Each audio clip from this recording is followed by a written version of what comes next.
Sa panahon ng matinding labanan sa pagitan ng mga Israelita at mga Filisteo, isang higanteng mandirigma na nagngangalang Goliath ang humamon sa sinumang Israelita na lumaban sa kanya. Takot ang buong hukbo ng Israel sapagkat si Goliath ay malaki, malakas at bihasa sa digmaan. Ngunit isang batang pastol na si David, ang bunsong anak ni Jesse, ang naglakas loob na humarap sa hamon. Hindi siya sundalo, kundi tagapangalaga lamang ng mga tupa sa bukid. Sa kabila ng pangungutya at pagdududa ng iba, naniwala si David na tutulungan siya ng Diyos, tulad ng pagligtas sa kaniya mula sa mga panganib ng leon at oso noong siya'y nagbabantay.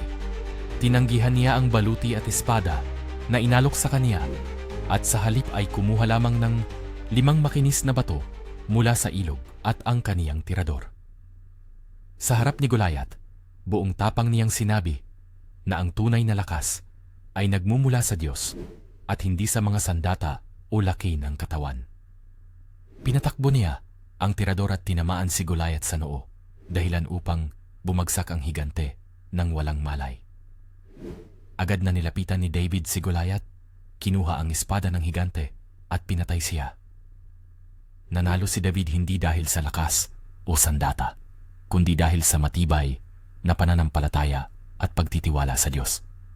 Ang kwentong ito ay nagtuturo na kahit sino, gaano man kaliit o tila mahina, ay kayang manalo sa mga pagsubok basta't may matibay na pananalig at tapang na nagmumula sa Diyos.